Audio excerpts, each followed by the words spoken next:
ভারতে রেল যোগাযোগে শুরু হলো নতুন এক অধ্যায়। ডিজেল নয়, বিদ্যুৎ নয়, এবার হাইড্রোজেনের শক্তিতেই ছুটবে ট্রেন।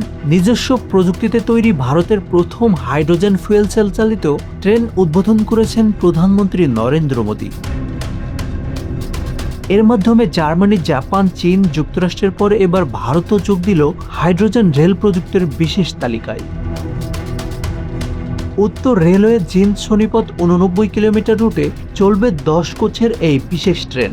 ভারতের রেলওয়ের দাবি এটি বিশ্বের সবচেয়ে দীর্ঘতম ও সবচেয়ে শক্তিশালী হাইড্রোজেন ট্রেন।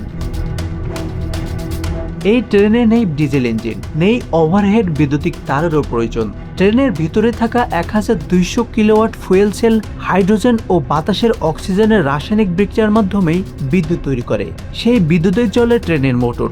আর পুরো প্রক্রিয়ায় ধোঁয়া বা কার্বন ডাই অক্সাইড নয়, নির্গত হয় শুধু জলীয় বাষ্প আর তাপ। ট্রেনে ব্যবহৃত অতিরিক্ত বিদ্যুৎ জমা থাকে লিথিয়াম আয়রন ফসফেট ব্যাটারিতে। গতি বাড়ানোর সময় সেই শক্তি আবার ব্যবহার করা যায়। এমনকি ব্রেক করার সময় উৎপন্ন শক্তিও পুনরায় সংরক্ষিত হয়। এই ট্রেন সচল রাখতে হরিয়ানার জিন্দে তৈরি করা হয়েছে ভারতের বৃহত্তম রেল হাইড্রোজেন স্টোরেজ ও রিফুয়েলিং স্টেশন। প্রায় 3000 কেজি হাইড্রোজেন সংরক্ষণের সক্ষমতা রয়েছে সেখানে। নিরাপত্তার জন্য যুক্ত করা হয়েছে hydrogen leak detector, flame detection system, স্বয়ংক্রিয় শাট অফ ব্যবস্থা এবং চালকদের জন্য বিশেষ রিয়েল টাইম মনিটরিং সিস্টেম।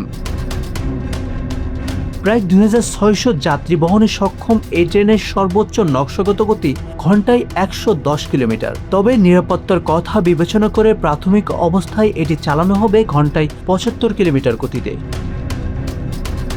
পরিচ্ছন্ন জ্বালানি, আধুনিক প্রযুক্তি আর কম কার্বন নির্গমনের সমন্বয়ে ভারতের নতুন হাইড্রোজেন ট্রেন শুধু একটি নতুন রেলগাড়ি নয়, বরং ভবিষ্যতের পরিবেশ বান্ধব গণপরিবহনের দিকেই বড় এক পদক্ষেপ।